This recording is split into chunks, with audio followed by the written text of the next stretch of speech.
Terus Yuichiro langsung maju nerjang si Serafnya ini tadi. Mereka sama-sama beradu dengan kedua sangkakalanya mereka, si Shikama Douji. Jadi ini pertama kali kita ngeliat Shikama Douji ini bicara face to face nih dengan Shinoa.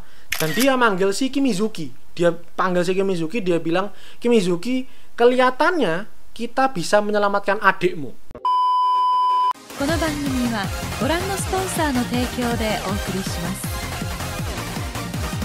Oke, minasan, selamat kembali di Sound Speak.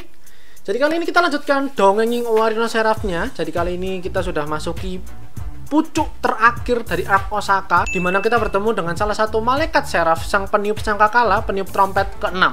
Apa yang terjadi selanjutnya langsung kita bahas aja di part kali ini. Jadi silahkan di like, share, subscribe kalau kalian menyukai pembahasan kali ini. Jangan lupa di follow Instagram Sound Speak.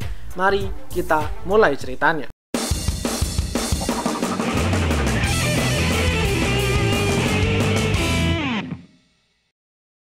Dibuka dari chapter 64, kita melihat ini ada si peniup sangkakala, peniup trompet ke-6 nih, ada di hadapannya Guren, Mikaela, sama Yuichiro. Yuichiro ketika melihat ada malaikat lain nih di hadapan dia langsung secara kelihatannya entah sadar atau tidak sadar, dia tiba-tiba ngeluarin sangkakala, ngeluarin trompet dari tangannya dia. Ibaratnya kalau di JoJo itu sesama pengguna stun akan menarik satu sama lain, kalau di Owari no Seraph, sesama malaikat Seraph yang punya sangkakala nih, sesama peniup trompet akan saling menarik satu sama lain. Nah tiba-tiba si Yuichiro-nya masuk ke dalam segelnya itu tadi, masuk ke dalam kubah segelnya itu tadi, sedangkan Mikaela-nya di luar itu mencoba untuk menghentikan Yuichiro. Tapi ketika Mikaela nyoba ngejar masuk, tiba-tiba dia terpental keluar, karena ternyata memang kubahnya ya khusus untuk sesama malaikat aja, sesama seraph aja. Melihat hal ini tadi, Mikaela-nya kan agak panik kan, jelas panik, dan dia agak kesel gitu kan. Dia ngomong sama Guren, apa yang kamu rencanakan? Kamu mau ngapain lagi nih? Eksperimen kamu apa lagi nih? Kemudian si Gurennya bilang, aku nggak ngapa-ngapain, aku udah bilang bukan aku orang dibalik semua eksperimen ini. Sadarlah, kamu tuh punya otak, pakai otak kamu. Kamu itu sudah dikendalikan, sudah dimanipulasi sejak lama sama orang yang sudah kamu kenal dari kecil. Coba kamu ingat-ingat dulu orangnya. Nah kita kembali terlempar flashback nih ke masa lalu di saat si Yuichiro itu baru pertama kali masuk ke panti asuhan Hyakuya. Jadi itu ada si Mikaela kecil dengan teman-temannya itu ya, dengan si Akane ketika masih kecil juga. Itu tiba-tiba didatengin nih sama si Saito ini, dan si Saito ini bawa satu anak kecil baru yang akan menjadi teman-teman mereka, dan itu jelas adalah si Yuichiro. Hari itulah mereka pertama kali bertemu. Terus si Mikaelanya agak inget-inget sedikit gitu kan, oh iya berarti di masa lalu tuh aku pernah ketemu dengan orang ini nih, si progenitor kedua, si vampir ini.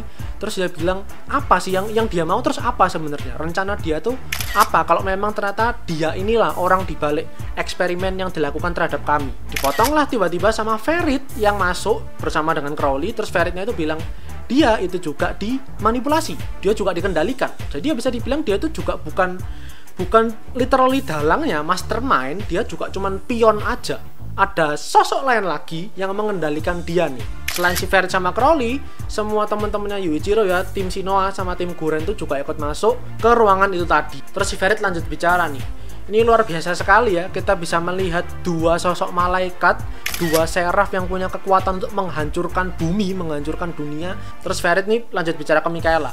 Kamu tahu nggak sih kalau dulu itu ketika aku masih menjadi manusia, sebelum jadi vampir nih, sebelum jadi Ferit Batory, dulu sama si Saito itu ketika dia juga masih jadi progenitor kedua, aku dikasih nama Mikaela. Aku dipercaya sebagai tangan kanannya dia.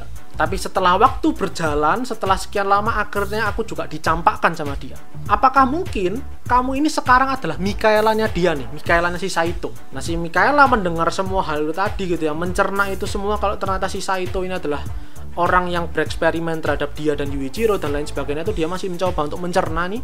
Di sisi lain kita ngeliat di dalam kubah segelnya ini, si Yuichiro lagi bicara dengan si seraph peniup trompet ke-6. Dia tanya, kamu ini ngapain?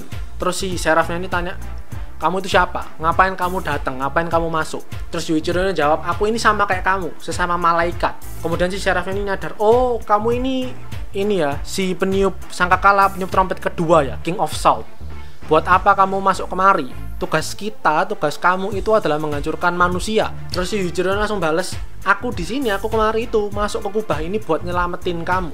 Nah si seraphnya langsung bilang, oke, berarti kamu ini udah sesat ya, udah nggak bener berarti. Kamu harus aku bunuh supaya nanti King of Salt atau peniup trompet, peniup sangkakala kedua bisa lahir lagi entah dimanapun itu. Yang penting sekarang kamu harus aku bunuh karena kamu ini udah menyimpang, udah melenceng. Maka dimulailah pertarungan nih, si peniup trompet ke-6-nya ini langsung ngeluarin horseman itu, yang ngeluarin iblis-iblis itu, tapi langsung semuanya ditahan, ditangkis sama si Yuichiro, dan si Yuichiro langsung nebas rantai-rantai yang ngikat si peniup trompet ke-6 ini. Si Seraphnya kemudian kan kaget gitu ya, kenapa aku nih mencoba nyerang dia tapi malah mau dibebasin gitu. Tapi terus kemudian si Yuichiro ini tetap jawab lagi, aku ini kemari mau nyelamatin kamu. Nah si Seraphnya masih belum berhenti, dia niup sangkakalanya dia, niup trompetnya dia, muncullah itu banyak banget di tanah, dari tanah itu horseman semuanya langsung menerjang si Yuichiro, tapi semuanya juga sekali lagi ditangkis, dikalahkan sama si Yuichiro nya dalam sekali tebas. Terus Yuichiro nya langsung maju nerjang si Seraphnya ini tadi. Mereka sama-sama beradu dengan kedua sangkakalanya mereka. Terus si Seraphnya ini udah cukup pede karena dia merasa dia nggak mungkin bisa diserang sama makhluk manusia berkekuatan iblis gitu kan. Mereka tuh rendahan, nggak mungkin bisa nyerang seorang malaikat, tapi ternyata tetap terkikis juga. Maka akhirnya dia coba mundur dulu gitu ya, dia terbang ke atas langit. Terus Yuichiro yang ngeliat itu, dia bicara dalam hati, ini orang terbang nih ya, sesama malaikat nih barusan terbang, apakah aku bisa ya? Terus tiba-tiba muncul sayap iblis dari punggungnya dia, terbang dia, diikutin lah ini si peniup trompet ke-6. Melihat hal itu tadi, si Mikaelanya kan jelas makin panik gitu ya. Dia coba menghentikan si Yuichiro, sembari tim Shinoa lain ini juga mencoba untuk menghentikan si Yuichiro ini tadi.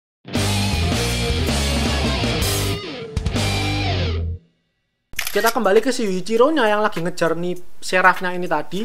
Dia bilang, udah berhenti, kamu nggak usah nyerang lagi, jangan meniup sangkakala kamu lagi, aku ini berusaha menyelamatkan kamu. Tapi si Seraphnya ini tetap keras sekali, dia tetap bilang, umat manusia ini harus dimusnahkan, harus punah. Mereka itu sudah melakukan tindakan yang tidak manusiawi, tindakan berdosa yang sehingga mereka ini memang harus dilenyapkan dari muka bumi. Tapi si Yuichiro-nya bilang, aku belum melakukan dosa itu.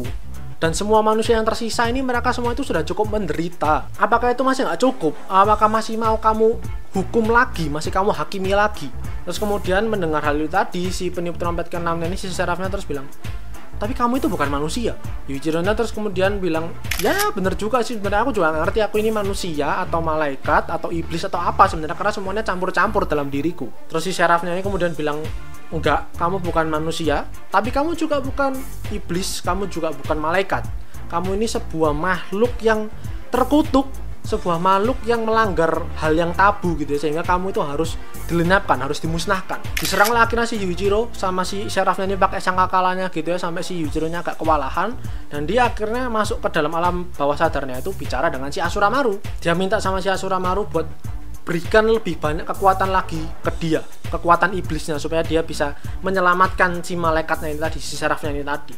Tapi si Asura Marunya sendiri itu juga kewalahan, karena kan kita tahu sendiri di dalam tubuhnya Yuichiro itu ada iblisnya, ada si Asura Maru, ada malaikat Seraphnya. Sama kayak Kureto sebelumnya, di mana iblisnya dia, si Raimeki itu berusaha untuk nahan supaya si Kamadoji itu nggak mendobrak masuk ke dalam tubuhnya si Kureto, mengambil alih tubuhnya. Si Asura Maru juga sama, dia berusaha untuk nahan pintu di mana itu ada malaikat Seraphnya nih, mencoba untuk mendobrak masuk, mencoba untuk mengambil alih tubuhnya si Yuichiro.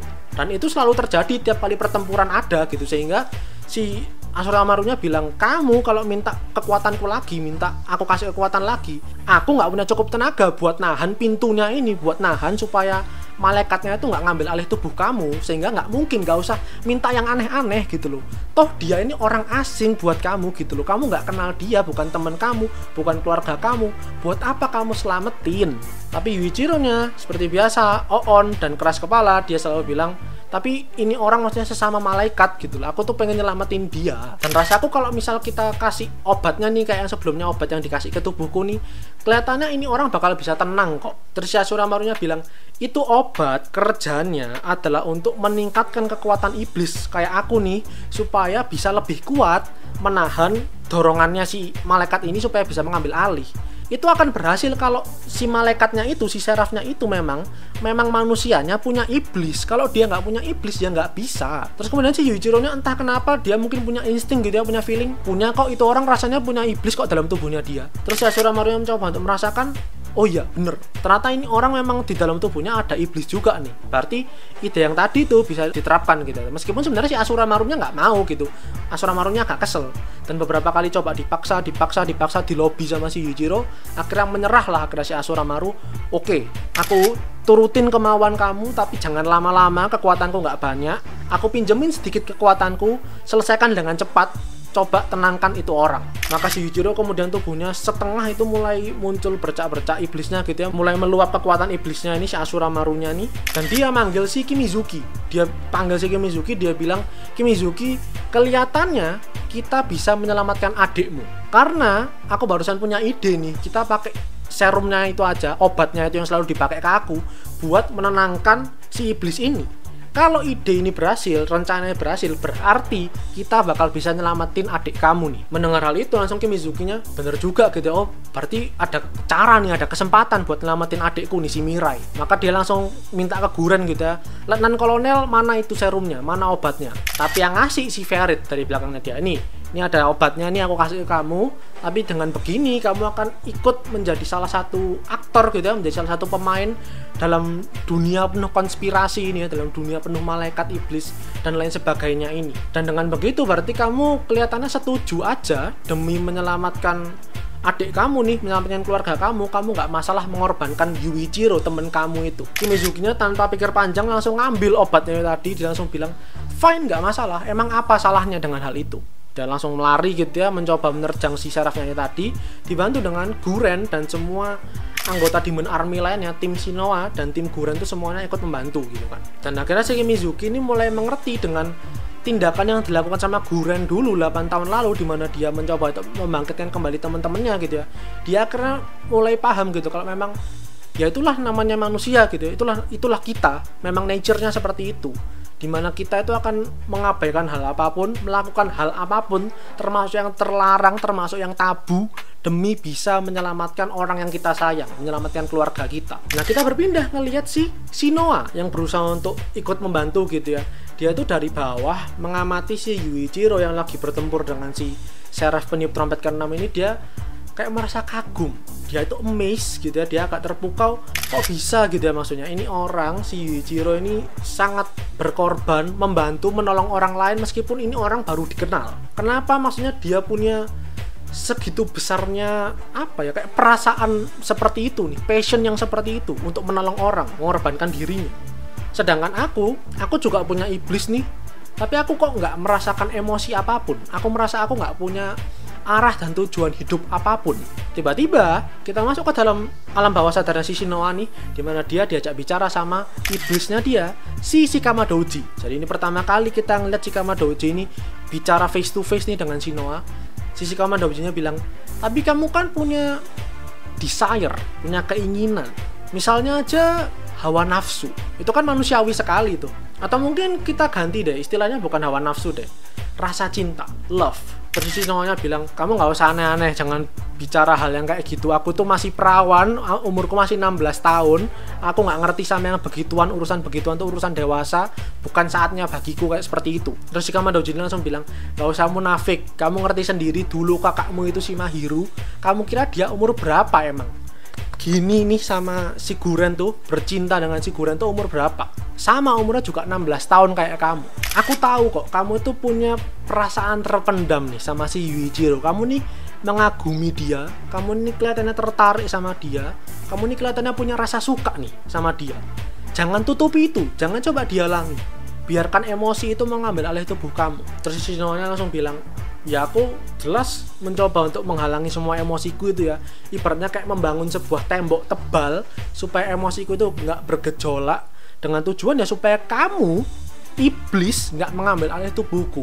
Aku tahu kalau semua itu bujuk rayu kamu aja supaya bisa ngerasukin tubuhku ini. Tapi si Shikama Doji sekali lagi mencoba untuk merayu gitu kan. Dia bilang, jangan bohong, aku tahu kamu berbohong, aku tahu kamu tuh memendam rasa nih sama si Yuichiro ini tadi. Biarkan perasaan itu mengambil alih tubuh kamu, rasakan luapan cinta itu, dan biarkan kamu merasakan cinta ke Yuichiro ini tadi. Gimana kalau aku coba bantu kamu aja deh, kata si Shikama Doji kayak gitu.